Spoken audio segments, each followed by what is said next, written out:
Welcome back to The Explainer.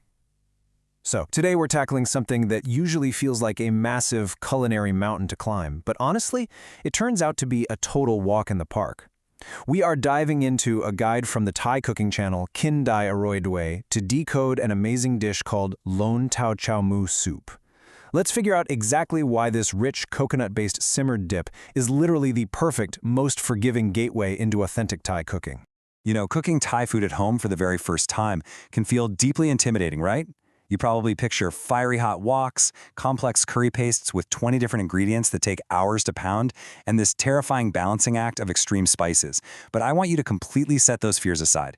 This specific dish is the ultimate foolproof starting point. It doesn't require a screaming hot wok, and there's no making a paste from scratch.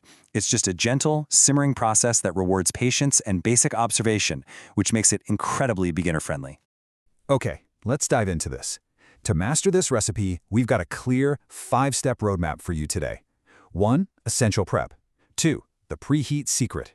3. Perfecting thickness. 4. The 3-flavor technique. And 5. Serving sides. Starting right off with Section 1, Essential Prep. So in Thai cuisine, how you handle your raw ingredients pretty much dictates your entire success. You really can't skip or rush this phase. For our core aromatics, the source breaks down exactly how to prep them to get the absolute best texture. You're going to want thinly sliced shallots and beautifully torn or shredded makroot lime leaves. But look really closely at those lemongrass instructions, because this is absolutely crucial. You only want to slice the first 5 centimeters from the white base. The upper green parts of the stalk are just way too fibrous and tough, and if you include them, they will completely ruin that creamy, smooth mouthfeel of your dip. So definitely discard those. And finally, grab some fresh chilies, red, green, whatever you like, and cut them into nice, small, bite-sized pieces. Now, if the idea of chopping all those herbs sounds like a lot of work, don't sweat it. The source actually gives a fantastic modern tip for beginners. The chef highly recommends using online grocery apps that deliver fresh, pre-cut, ready-to-use ingredients right to your door. As the quote points out, it saves time and means you don't waste any time preparing. For a beginner, grabbing pre-sliced shallots or trimmed lemongrass completely eliminates all that prep anxiety. You get the exact usable weight you pay for, there's zero waste, and you get to skip straight to the fun part, which is the actual cooking. Let's look at how this builds our base. The real star of our show here is white fermented soybeans, or Tao Jiao cow. This ingredient brings an incredible, deep umami fragrance. But be warned, straight out of the jar, it is aggressively salty. So, step 1, you absolutely must wash these beans with water and drain them well. This rinses away that harsh, overpowering saltiness, so you can actually control the flavor profile later on. Then, step 3 is all about texture. The source mentions you can blend them, but using a mortar and pestle to pound them while intentionally leaving some chunks behind, that creates this gorgeous, rustic, meaty texture in your final dip. All right, moving on to Section 2, the preheat secret. This right here is where most beginners trip up without even realizing it. We are looking at a total game changer of a step, and it's super counterintuitive. You've got your prep pot on the stove, right? And you add your pounded soybeans, your minced pork, and your rich coconut milk. But notice step 4, mix thoroughly before turning on the heat. The stove literally must be completely off during this phase. You want to spend a good amount of time breaking up the meat and stirring these 3 core ingredients together while everything is stone cold. What's really interesting about this is the simple culinary science behind it. If you drop raw minced pork into bubbling hot coconut milk, the proteins immediately seize up and form these tough, unappetizing little meatballs. By taking the time to mix everything off heat first, the minced pork disperses perfectly and evenly throughout the liquid. This simple little trick guarantees that your final dip looks incredibly professional, smooth, and ready to cling to your vegetables, rather than looking like a chunky, separated soup. Which brings us nicely to Section 3, Perfecting Thickness. With our mixture well combined, now we turn the stove to medium heat.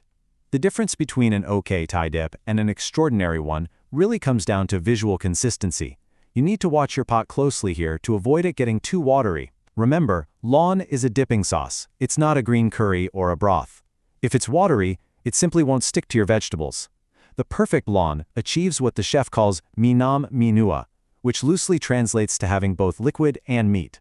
You're looking for a substantial, thick, cohesive gravy. That's the ultimate goal. It needs to look thick enough to generously coat whatever you dip into it. To get to that perfect thickness, you've got to stir continuously. As the coconut milk and pork reduce, the mixture gets heavy and it will absolutely try to stick to the bottom of your pot and burn. Keep it moving. As soon as the mixture gets sufficiently hot, but importantly, right before it reaches a violent rolling boil, that is when you drop in all those beautiful, fresh aromatics we prepped earlier. The shallots, the lemongrass, and the makrut lime leaves. Okay, Section 4. The 3-flavor technique, also known as samrot. I promise you, the aroma in your kitchen right now will be absolutely unbelievable. But to make it taste as good as it smells, we have to master the climax of Thai cooking. Samrot simply means 3 flavors, but it's a specific balance of these flavors that defines a truly successful lam baleen. The dish is primarily led by a harmonious blend of salty and sweet. The third flavor, sour, well, that's your secret weapon. It shouldn't taste actively tangy like a tom yum soup. Instead, the sourness is this tiny, almost hidden undertone whose only job is to cut through the heavy richness of the pork and the coconut cream. It rounds out the dish beautifully on your palate. To achieve this without getting totally overwhelmed, you must follow this strict timeline. Step 1. Taste your bubbling pot first. The fermented soybeans already have salt in them, so you have to establish your baseline saltiness before doing anything else. Once you're happy with the salt level, move to Step 2. Add palm sugar. Palm sugar melts beautifully and gives this gentle, rounded sweetness. Finally, Step 3. Add just a splash of tamarind juice to get that hidden sour note.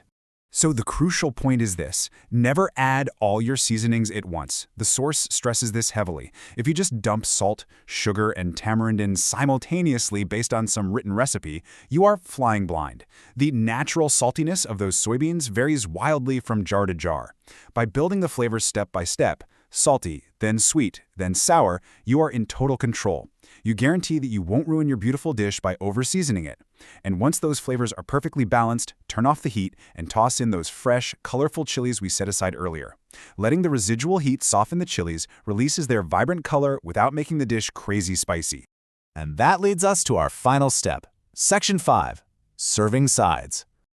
Just like that, the cooking is completely done. Your rich, warm, complex dip is ready, but it needs a canvas. A heavy, creamy dip demands a fresh, crunchy contrast. The source recommends a fantastic array of classic Thai vegetables. We're talking crisp Thai eggplants, the sharp crunch of long beans, and winged beans. And if you really want to elevate the flavor profile, the source highly recommends white turmeric and especially bitter gourd. You can serve the bitter gourd raw for an intense, aromatic crunch, or lightly blanch it if you prefer it a bit softer and milder. These fresh veggies act as the perfect, refreshing vessel for your rich Lon Tao Jiao soup. And there you have it. By following these structured steps, from prepping the herbs correctly and mastering that cold mix secret, all the way to observing the perfect thickness and balancing the 3 flavors step by step, you have just conquered an authentic Thai masterpiece. It's approachable, it's deeply flavorful, and it completely demystifies the art of Thai cooking. So, I leave you with this. Now that you've unlocked the secrets of prep, temperature control, and the legendary 3-flavor balance, what other intimidating global cuisines are you suddenly ready to conquer? Get into the kitchen, try this out, and enjoy the incredible flavors you've built. Thanks so much for joining me on this explainer.